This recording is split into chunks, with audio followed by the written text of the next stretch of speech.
हर खबर पर होगी आपकी पकड़। डाउनलोड कीजिए एबीपी लाइव ऐप। तो अमेरिका से हमारे साथ इस वक्त लाइव है भ्रमर मुखर्जी, जो कि प्रोफेसर है, रिसर्चर है और एपिडेमिक पर बहुत ही खास रिसर्च इनकी देखने को मिली है। हमारे साथ लाइव होने के लिए बहुत बहुत शुक्रिया प्रोफेसर भ्रमर मुखर्जी।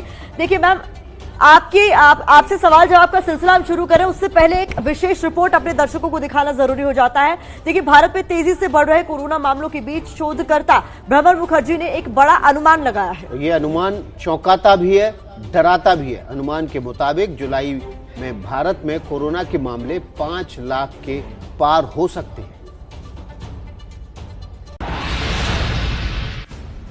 ये शोधकर्ता भ्रमर मुखर्जी हैं, जिन्होंने भारत में लॉकडाउन और कोरोना नियंत्रण पर आधारित 43 पन्नों की ये रिपोर्ट तैयार की है। भ्रमर मुखर्जी की रिपोर्ट में भारत में कोरोना को लेकर आकलन है कि मौजूदा हालात के हिसाब से जुलाई की शुरुआत तक भारत में कोरोना के 5 लाख मामले सामने आ सकते हैं।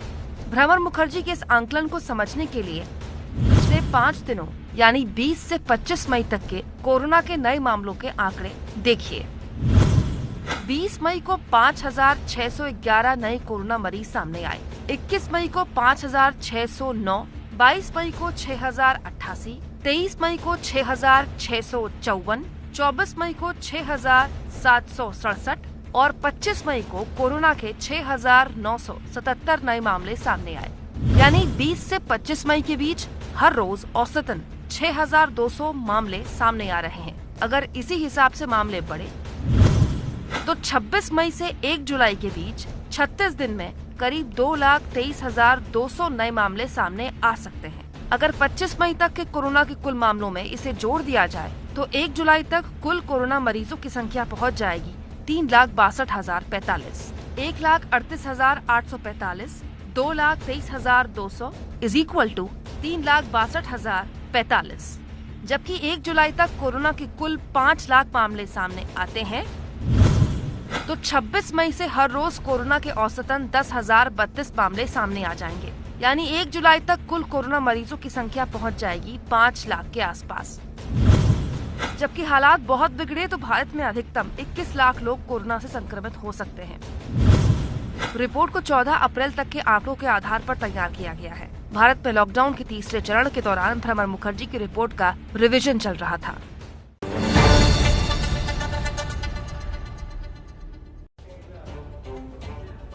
तो हमारे साथ भ्रमर मुखर्जी जुड़ी हुई हैं अमेरिका से। सीधे भ्रमर के पास चलते हैं। भ्रमर, आपकी हमने 43 पन्नों की रिपोर्ट देखी और समझने की कोशिश की। हम ये समझना चाहते हैं कि ये जो आपकी रिपोर्ट है इसकी बेसिस क्या क्या है, क्योंकि दुनिया भर में तमाम जो रिसर्च एजेंसीज हैं, इससे पहले हमने सिंगापुर इंस्टीट्यूट की भी एक रिपोर्ट देखी थी, उनका आकलन था कि 20 मई के बाद भारत में जो कर्व है वो खत्म हो जाएगा, नए मामले आना बंद हो जाएंगे। लेकिन उसके बाद फिर नए मुद्दे सामने आए, नए मरीज सामने आना शुरू हो गए थे।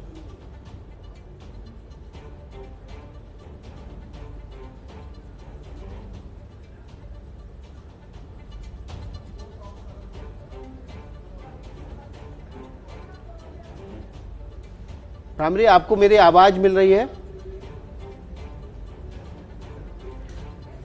तो भ्रमर मुखर्जी से हम बात करने की कोशिश करेंगे। भ्रमर मुखर्जी हमारे साथ लाइव अमेरिका से जुड़ी हुई हैं, स्काइप से जुड़ी हुई हैं, इसलिए थोड़ी दिक्कत हो रही है, कोई तकनीकी खामी होगी। और भ्रमर मुखर्जी अगर हमारे साथ जुड़ गई हैं, अगर मेरी आवाज उन तक पहुंचे, तो पहले हम आपको समझा दें कि भ्रमर मुखर्जी कौन है, हम क्यों उनसे बात कर रहे हैं। अमेरिका में जैव सांख्यिकी की विशेषज्ञ हैं, पैंडेमिक विशेषज्ञ हैं, प्रोफेसर हैं, यानी कि महामारियों पर इनकी प्रोफेसरी है। बहुत बढ़िया तरीके से इन्होंने रिसर्च किया महामारियों की, महामारी रोग की इनकी गहरी जानकारी है, सालों से उस पर रिसर्च कर रही है। ऐसा नहीं कि कोविड को लेकर इनकी जानकारी अच्छी है। डेटा वैज्ञानिक हैं, शोधकर्ता हैं। इन्होंने जो डेटा रखा है, जो रिसर्च रखा है, उसके पीछे भी एक बहुत बड़ा आधार है। वो आधार क्या है, उसी को लेकर हम उनसे बात करने की कोशिश कर रहे हैं। यूनिवर्सिटी ऑफ मिशिगन में बाकायदा वो प्रोफेसर के तौर पर काम कर रही हैं। तो 24 साल का एक महत्वपूर्ण सफर है उनके पास, मेडिकल इतिहास है उनके पास। खास तौर पर महामारी रोग विशेषज्ञ आप उन्हें कह सकते हैं। महामारी पर उनकी कई रिसर्चेस हैं और जो ताजा रिसर्च उनकी है वो ये कहती है कि अगर इसी तरीके से सर्ज बढ़ता रहा तो जुलाई के पहले हफ्ते तक भारत में 5 लाख का आंकड़ा छू जाएगा। तो देखिए, एपिडेमिक पर बाकायदा रिसर्च करती रही है, लिखती रही है बहुत कुछ। भ्रमर मुखर्जी के बारे में हम आपको जानकारी दे रहे हैं कि महामारी रोग की गहरी जानकारी रखती है। यूनिवर्सिटी ऑफ मिशिगन में वो बतौर रिसर्चर प्रोफेसर काम कर रही है। तो देखिए, इस वक्त हम आपको भ्रमर मुखर्जी के बारे में बता रहे हैं। डाटा वैज्ञानिक हैं और शोधकर्ता हैं, महामारी पर वे शोध कर रही हैं। हमारे साथ वे जुड़ी हुई हैं। अभी किसी तरह से उनका हमारा संपर्क, ऑडियो संपर्क टूटा हुआ है। जैसे ही हमारा ऑडियो संपर्क स्थापित होगा हम वापस आएंगे। अभी लेते हैं छोटा सा ब्रेक।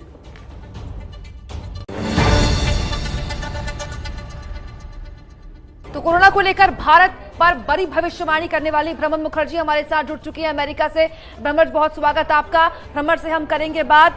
हमारे साथ जुड़ चुके हैं भ्रमर लाइव। भ्रमर, अगर इस बार मेरी आवाज आप तक पहुंच रही है तो आपकी जो रिसर्च है वो ये कहती है कि अगले महीने के पहले हफ्ते तक 5 लाख का आंकड़ा भारत छू लेगा संक्रमण में, इन्फेक्शन में। क्या आधार है आपकी इस रिसर्च का? आसान भाषा में दर्शकों को समझाएं। हाँ, पहले मैं माफी चाह रही हूँ क्योंकि मेरी हिंदी उतनी अच्छी नहीं है। मैं बांग्ला में बात कर सकती हूँ पर कोई बहुत खूबसूरत हिंदी बोल रही है आप, जारी रखें। मैं कोशिश करती हूँ। तो हम एक एपिडेमियोलॉजिक मॉडल के जरिए ये फोरकास्ट किए और ये तो पहले से ही बहुत अनसर्टेन है सिचुएशन, क्योंकि ये डिपेंड करता है कि लोगों ने social distancing, travel ban, lockdown, कितना दिन लॉकडाउन चलेगा और लॉकडाउन कितना इफेक्टिव है इसके ऊपर। तो the basic reproduction number R naught, तो 1.4 है अभी तक, 1 के नीचे नहीं आया अभी तक। इसलिए डिजीज तो बीमारी बढ़ जा रही है क्योंकि 5 लाख तो ये जुलाई 1 के प्रिडिक्शन है, पर ये बहुत सारे असम्पशन पर आधारित है। तो लोग, मैं बहुत खुशी होंगे, मेरी बहुत खुशी होगी मैं गलत साबित हुआ तो, पर 1,40,000 तो अभी है लगभग, और ये तो एक एक्सपोनेंशियल प्रोसेस है। इसके लिए प्रोजेक्शंस है, but human beings can defeat projections and I will be very happy if they do so. Ji Bhramar, आपकी रिसर्च के बारे में आप कह रही हैं कि जो मौजूदा स्थिति आप देख रही हैं, जिस तरीके की चेंज चलती आ रही है, उसको लेकर आपने ये इस तरीके का अजम्पशन है, कह लीजिए रिसर्च है, जो ये कहती है कि ऐसी स्थिति बन सकती है। हम मौजूदा हालात में ये देख रहे हैं कि बहुत सारी छूट मिल गई है इंडिया में लॉकडाउन में। अभी तक बहुत तरीके से कड़ाई से पालन हो रहा था, सब कुछ बंद था, अब धीरे धीरे सब कुछ खुलना शुरू हो रहा है। तो क्या ऐसे आंकड़े ना है, इसको हम अवॉइड कर सकते हैं? इज देयर अ वे? सभी देशों में ये हो रहा है क्योंकि लॉकडाउन तो कोई परमानेंट सोल्यूशन नहीं हो सकता। Humanity, the loss of humanity we are all trying to minimise.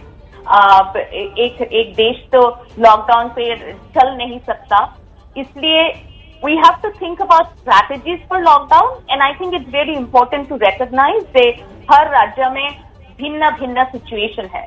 Punjab और हरियाणा में बीमारी की कंट्रोल बहुत अच्छी है। वहां पर मैन्युफैक्चरिंग का प्लांट और वर्किंग प्लांट अच्छे तरह से डिसइंफेक्टेड करके प्रतिषेधक लेके, if you open them up with a real nice strong exit strategy, that is the right way to go in my opinion, because a country cannot stay under lockdown forever. There is a time where you have to think about कैसे लोगों को काम पे return करे और क्या क्या कर सकते हैं। डिसइंफेक्ट कर सकते हैं, मास्क पहन सकते हैं, सोशल डिस्टेंसिंग कर सकते हैं। जो लोग घर से काम कर सकते हैं उनको करना चाहिए, क्योंकि हर कोई तो नहीं कर सकता ना। तो इसीलिए हमको we need to live and we need to learn how to manage risk. हम तो बहुत सारे तरह के रिस्क के सही साथ जीते हैं और I think we need to really learn how to manage COVID, because COVID is not going to go away and we cannot be under perpetual lockdown. But there has to be intelligent modulated strategies in terms of testing, treating and contact tracing.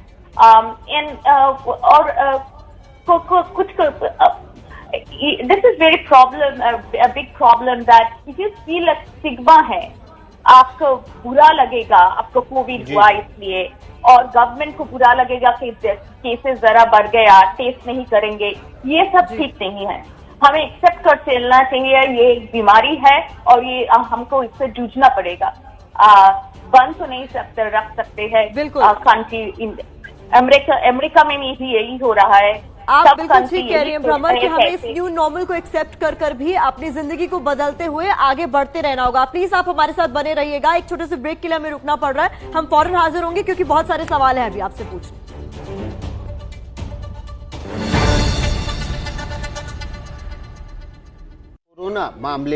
Corona से जुड़े नए मामले सामने आ रहे हैं, लेकिन हमारे साथ भ्रामर मुखर्जी जुड़ी हुई हैं। भ्रामर मुखर्जी के पास चलते हैं सीधे।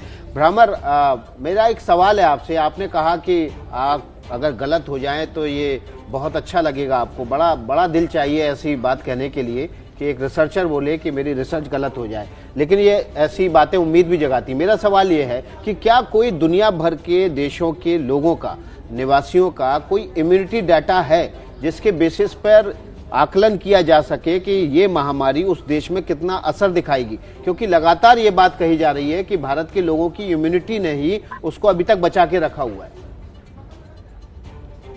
हाँ, साइंस हमारे पास तो अब संख्या है, जब जो है वो है।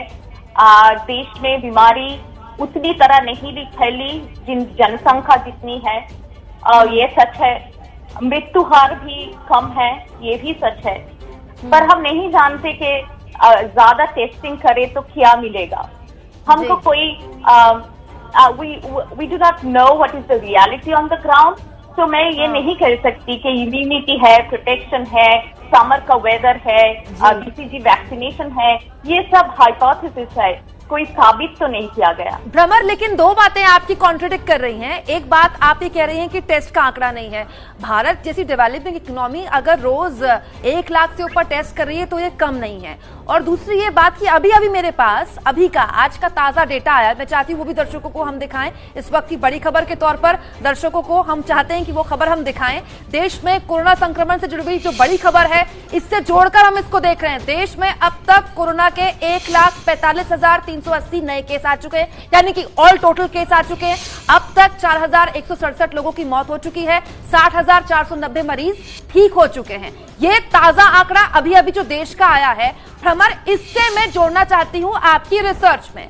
आप अभी भी क्या मानती हैं कि आपकी रिसर्च सही दिशा में जा रही है?